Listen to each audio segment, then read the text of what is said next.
good morning to those of you who are online.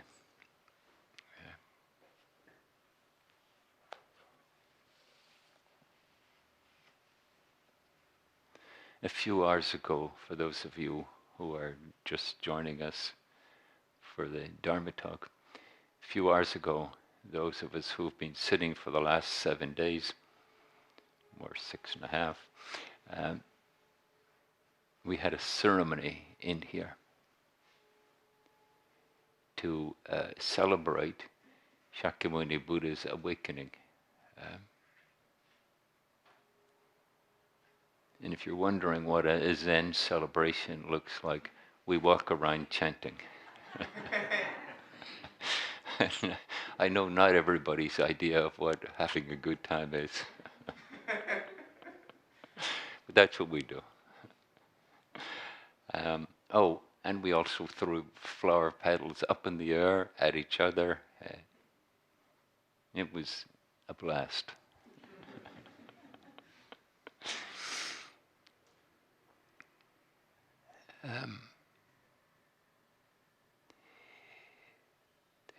It's interesting.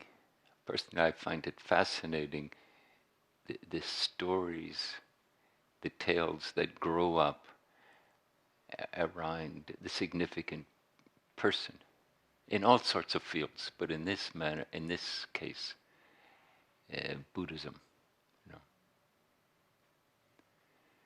There's a distinct story about how Shakyamuni, what his original, where he was born and the conditions under which he was born, and how and when he decided that he would leave home, or in his case, leave the palace and become a mendicant and devote his time and energy to awakening.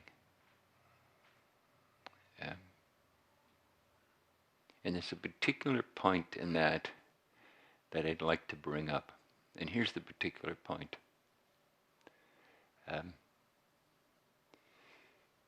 There's two versions of, I think, what's a pivotal point in his whole process of years and years of study before he awakened.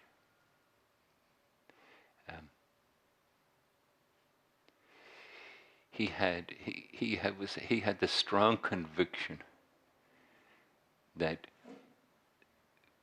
rigorous and stringent asceticism was an essential ingredient for waking up.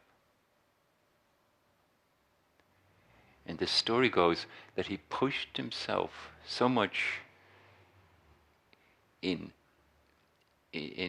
disciplined accordance with that asceticism, that he pushed himself so far that he almost died. And then there's two notions, or two versions of this story. And one version of this story, he lay exhausted on the riverbank where he'd almost drowned. And even in his enfeebled condition, he reflected on his circumstance and decided then that asceticism was not the way.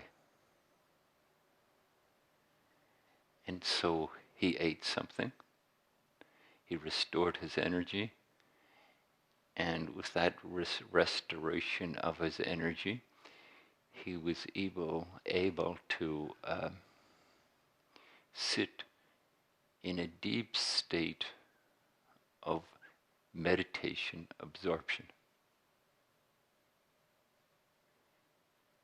And in that deep state, something in how he was holding on to self, how he was holding on to his particular way of thinking about life and about awakening, it melted, it dropped away.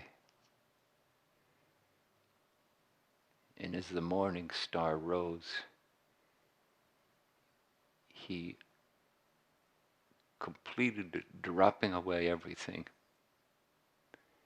and just saw the beauty of the morning star reflected on how, as humans, we do cling to the notions of a self, and had a deep insight into how that clinging limits us, limits how we think, how we act. And there was an utter and complete transformation in his being. So here's the second version. Starting place, he grew up in a palace. That's the same as the first version. He was very privileged, but having seen death and dying and old age, sickness and death, he had a deep wish, calling to be a mendicant, to look deeply and discover how to meet this existential dilemma. How can we live wholeheartedly when what we are assured of dying? And that's the same in both stories. And then he left the palace, and he was married. His wife had a child. He had completed his obligations to his family. He produced an heir, and he left. He practiced yogic breathing techniques, mastered them. The teacher, his yogic teacher, said, well, why don't you stay here and co-teach with me? But he didn't feel like he'd really come to grips with what he wanted to come to grips with. He practiced with a meditation teacher, a philosopher, and again, he mastered what they had to offer, was asked to stay and co-teach, and declined. And he decided that he would strike off on his own, not quite knowing where that was going to take him, and not quite knowing how it would facilitate awakening. And then he carried forth, which was at his time, and in many ways still is, asceticism as an essential ingredient. So that was how he and his 5 companions, the cohort of practitioners,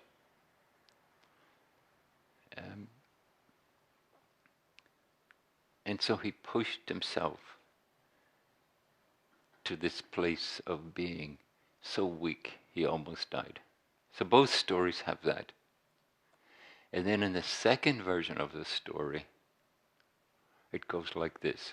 He's lying on the riverbank, and a young girl, about 8 years old, who's making her way to a meadow to look after the oxen. And she has her lunch with her. And for lunch she's having rice and yogurt. And as she's walking along, she sees this person lying on the riverbank, Shakyamuni. And with compassion and kindness, she thinks, this guy's in really bad state. I think he needs my lunch more than I do. And she gave him her lunch. The story doesn't say whether she persuaded him to eat it or he just took it and ate it. It doesn't say that. Maybe she persuaded him. Maybe he saw the clarity of her 8-year-old mind and thought,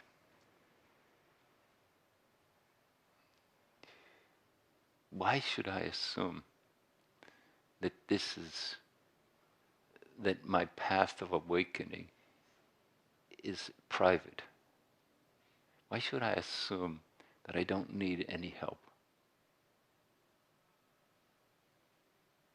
If you look at nature, there's all sorts of symbiotic relationships. I remember reading a couple of years ago in a university, they've discovered a way to introduce a certain marker into the sap that the trees pull up. And what they discovered was that the trees in a cluster, even if they weren't the same kind of tree, they share with each other the sap.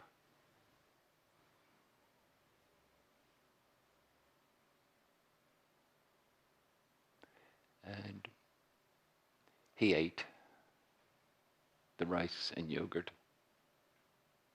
And in this version of the story, then having eaten, then with Sujata's help, with the help of Sujata's kindness, compassion, and generosity, he, fortified by the food, he renewed his practice with a different demeanor, with every kind of hard determination that kept him on his ascetic path. That dropped away.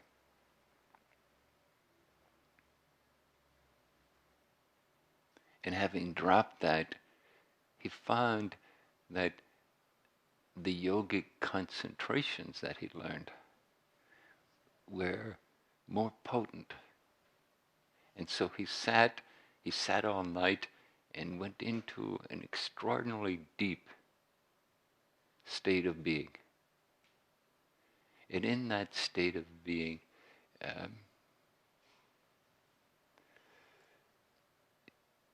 to the very core of his being, all kinds of clinging were dropped.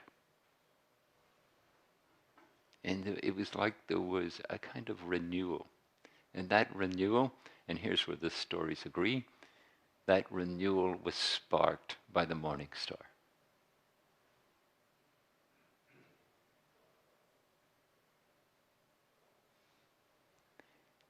And then the story continues, both versions of the story continue.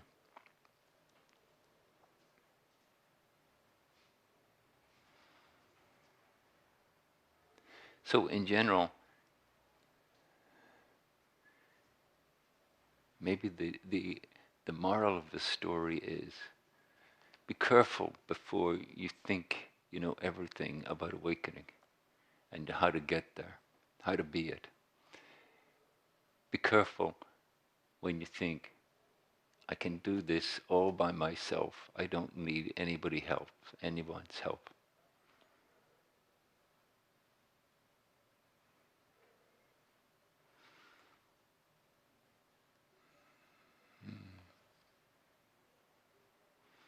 And so this morning, we were celebrating Shakyamuni's awakening. And maybe one of those versions are true. Maybe in some ways they're both true. Maybe in some ways neither of them are true. Still, he awakened. Still, it's an inspiration. It's a guide. And maybe a cause for celebration.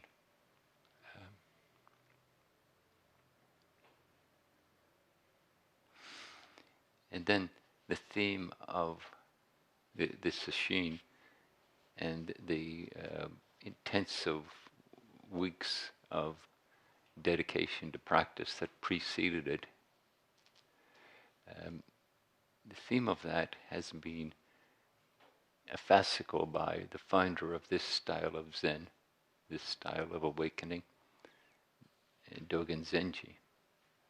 And I want to start right in the middle of it, because where else can you start a human life other than right in the middle of where you are? This notion of absorption, this notion of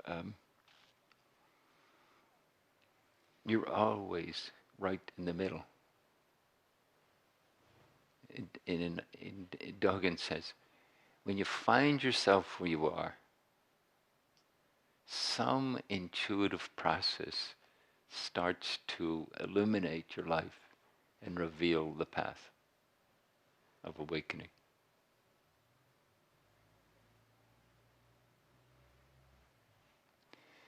And the catalyst for that is absorption. In Pali, jhana.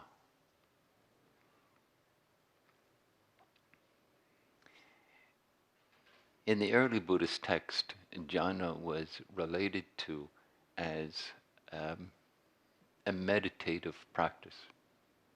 You sit down, you settle, you bring attention to what's happening, you release all thinking and anticipations and worries and whatever else preoccupies your being. Release them all and experience a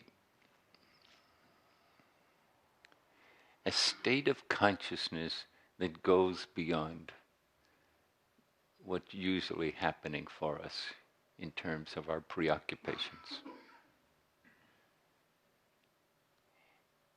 And in that state,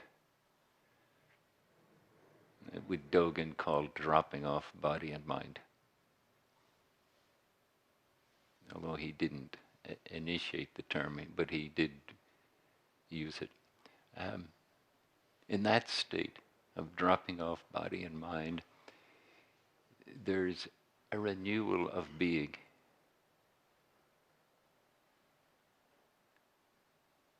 Maybe in more modern language we would say we reboot our hard drive, our biological hard drive.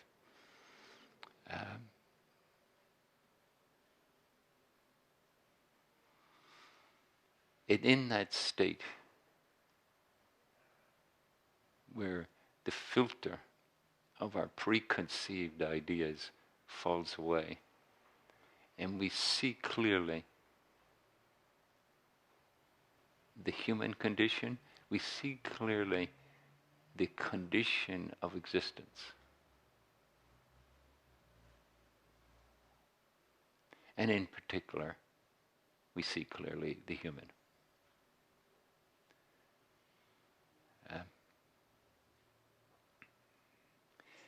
And then, as Buddhism developed,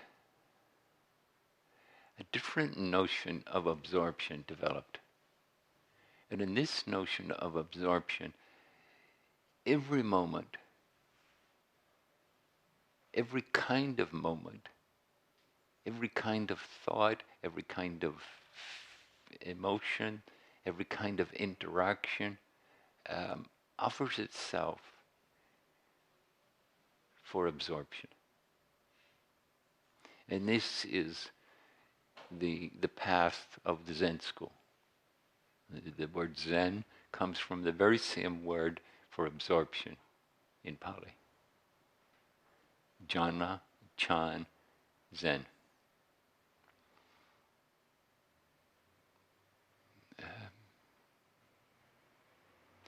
And this is what Dōgen talks about in this section of his koan. Genjo koan is the Japanese, and one translation is the coin of life. A fish swims in the ocean, and no matter how far it swims, there's no end to the water. A bird flies in the sky, and no matter how far it flies, there is no end to the air.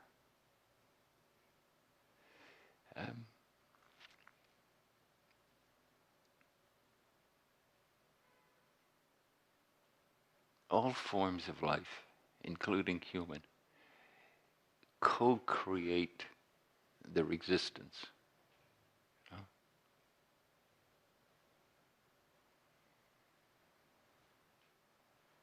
Like when I read that trees can share sap,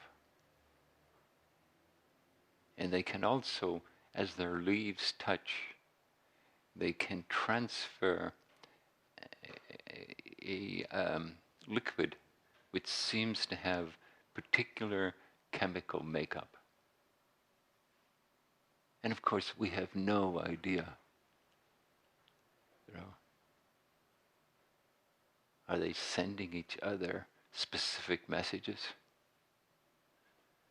Look out, a guy with a saw is coming.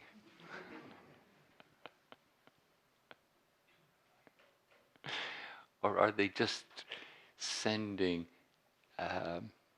reassurance? Are you okay? Things going okay with you? I'm here if you need me.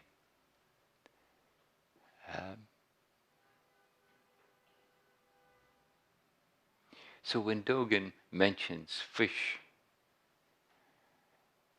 and birds, he's using them as representative of all forms of life. And each form of life participates in creating a realm of existence. The word in Pali is kaya. So this morning we created a realm of existence called celebration of Shakyamuni Buddha's awakening.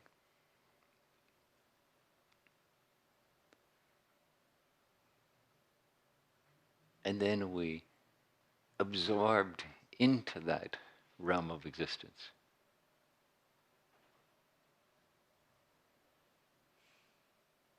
As an act of appreciation, as an act of gratitude. And then we swept up the flower petals, went back down to the zendo, and had breakfast in a very formal style. I was thinking, the meal, the formal meal, with all its chanting and serving and ritual, it lasts about 50 minutes. And you get about 5 minutes to eat the food.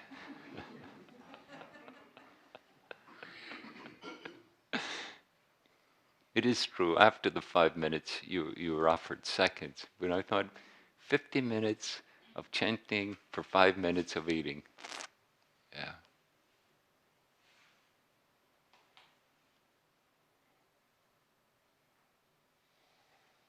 And then we ate. And then we moved on to the next thing, which was taking a break, a rest period. So Zen practice is this process of continually creating a kaya, being absorbed in it, then okay, thank you very much, next kaya, next kaya, next kaya. But whose life is not like that?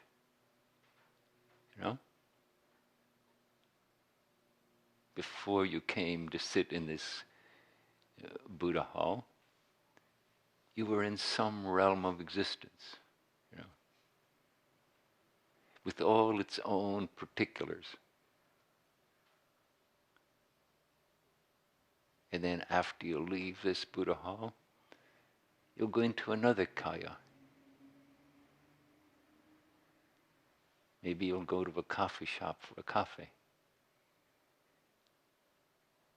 And as coffee shops tend to do now, there'll be people sitting looking at their laptops, looking at a digital kaya. Maybe someday we'll figure out, is that a good thing or not? Maybe someday it will have its own discipline. You know, in the world of Zen, to keep ourselves available for the arising kaya of the moment, we have certain disciplines. Like when we're sitting for 7 days, as we are now, today being the last day, we post a schedule. Here's the schedule of our kayas. And when this bell rings, come and join that kaya. And when this bell rings, go over there and join that kaya. And most of our lives, we move from kaya to kaya. We move from absorption to absorption.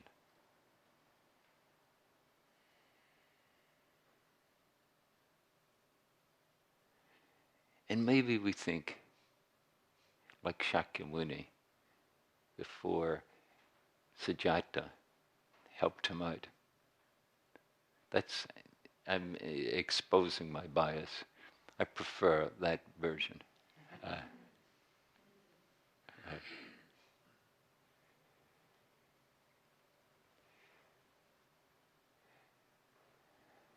But one way or another, Shakyamuni had a change of heart. Yeah. He dropped the notion, no,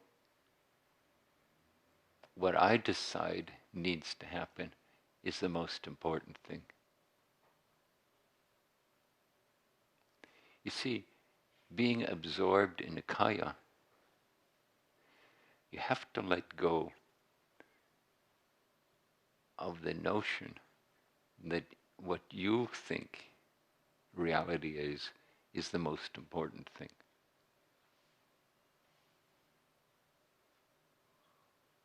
And for most of us,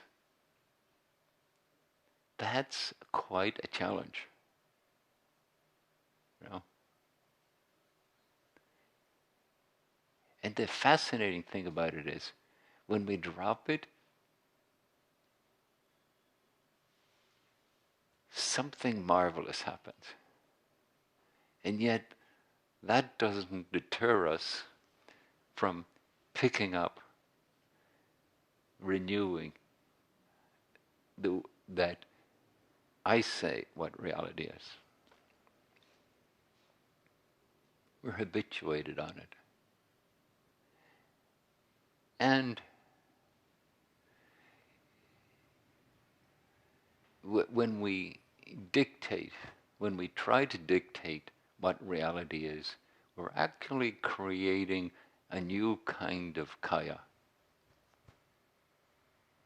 And as long as we keep doing that, that kaya keeps going. And Dōgen describes it in this way. He says, when a fish swims in the ocean, and no matter how far it swims, there is no end to the water. As long as we are participating in the co-creation of the kaya, it will keep unfolding.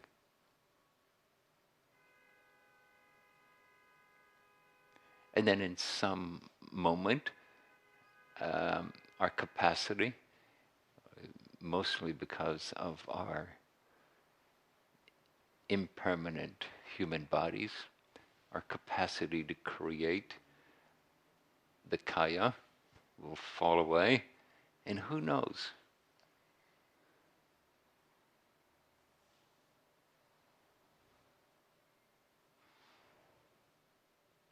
And then Dōgen goes on to say some very interesting thing. He says, talking about this creation of kayas. He says, when the activity is large, the kaya is large. When the activity is small, the kaya is small. In our participation in creating a kaya, the kaya can have different qualities to it, you know.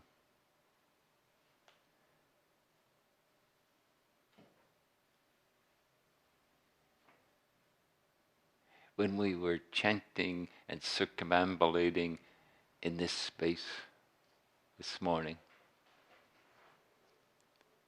about 7 o'clock, throwing flower petals up in the air. We had the drum over here, and someone was beating a rhythmic a rhythm on the drum. And we were walking around in a specific way and getting it wrong several times. But the feeling was celebratory, so getting it wrong didn't matter, you know? We just, someone would go in the wrong direction, then somebody else would say, no, go that way. You lose your place in the chant, well, just listen for a few minutes and find it again. There was a kind of light-hearted joyousness.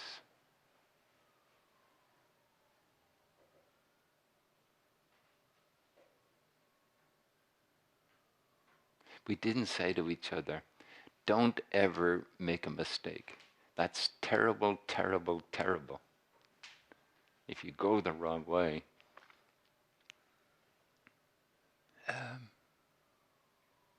we co-participate in the kaya.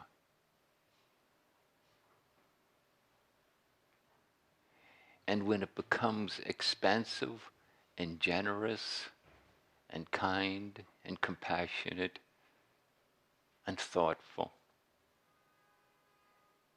the many things we know that enhance our own well-being and enhance the well-being of others. When we infuse the kaya with those, it's a different kind of kaya.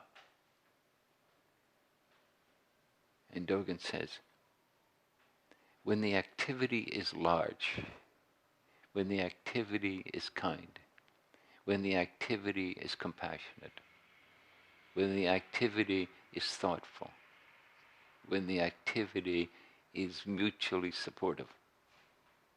Okay, that's how it is. And when it's lacking those qualities, it's lacking them. You know? We can start a war. We can say, the people who live on that side of the street, we're at war with them. Tonight we'll attack them and take their apartments. It seems absurd, right? It seems a little like ridiculous. But that's what countries do. That's what people do. That's what tribes do. We create a different kind of kaya.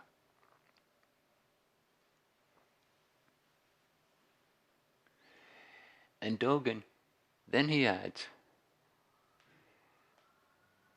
in relationship to the kaya we're in relationship to these qualities, he says, know that the water is life and the air is life. The bird is life and the fish is life.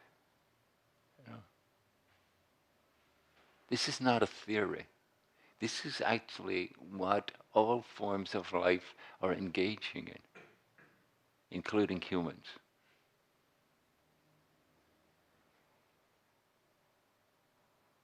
And in the Zen world,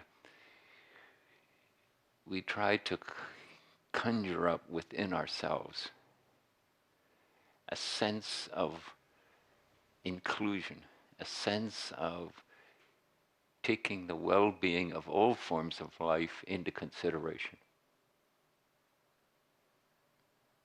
That we may, without quite knowing what we're doing, that we may be of benefit. When I read that article about the trees, one very interesting detail was that even when a tree has seemingly died and is just a stump, has lost all its leaves and maybe even all its branches, the other trees still feed it sap. And the person who wrote the paper said, "We're completely stumped on this one. We have no idea why that happens."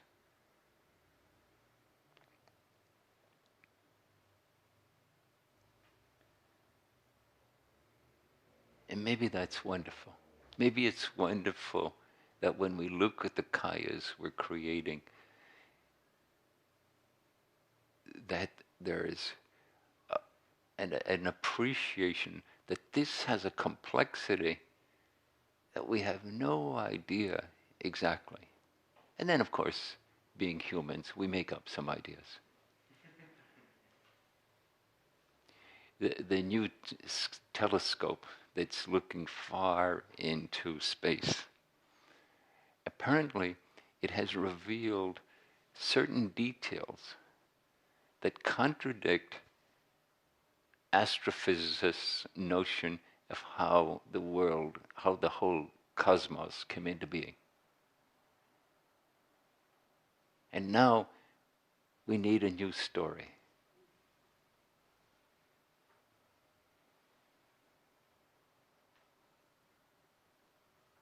When the activity is large, the field is large.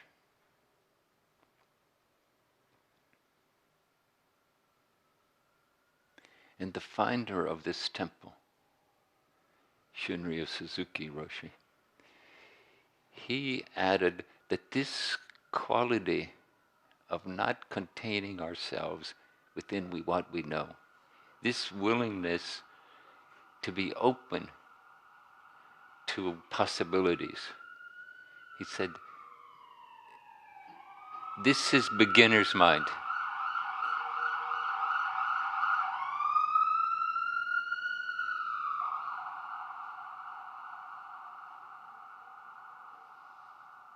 And may, wherever that ambulance is rushing off to, may it arrive there on time. May it minister the help the person needs. And may they be well. May they be at peace.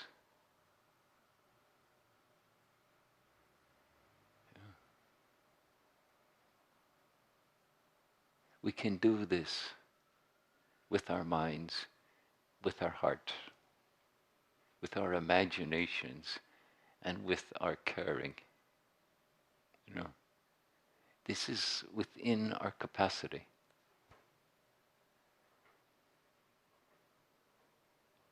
And from a Zen perspective,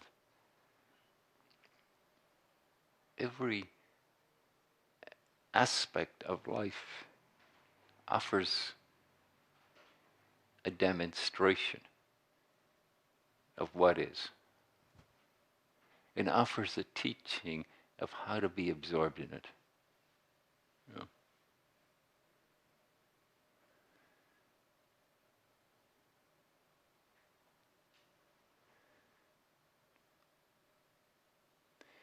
And one of the great teachings of spending a week meditating is that you get to see many, many, many aspects of who you are and what you are, and what your mind gets up to, and what you draw on from your past, and what you pull here from your future.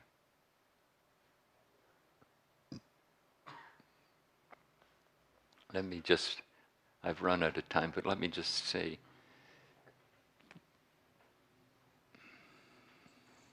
let me quote one last piece.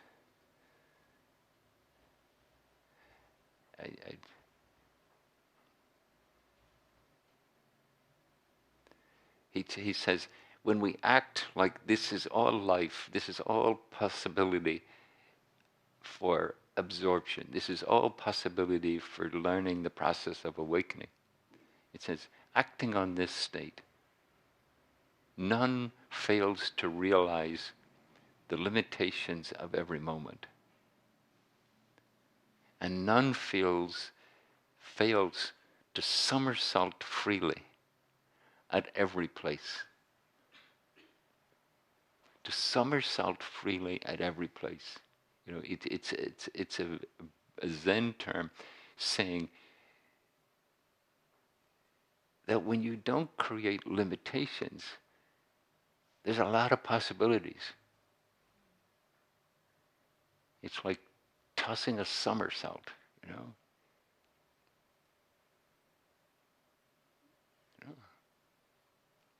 So whether you need Sujata to come by and offer you her lunch,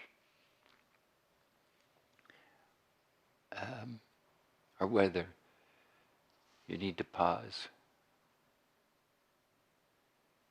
and think of the ambulance rushing somewhere,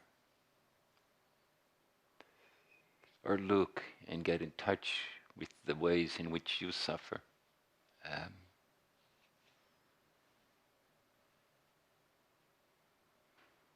Maybe to take away with you from this talk the notion that life can be an opportunity to somersault.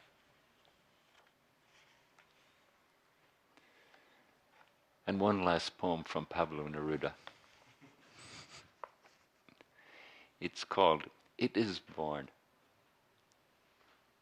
Here I came to the very edge, where nothing at all needs saying. Everything is absorbed through weather and the sea. And every day, on the balcony of the sea, wings open, fire is born, and everything is blue again, like morning. Thank you.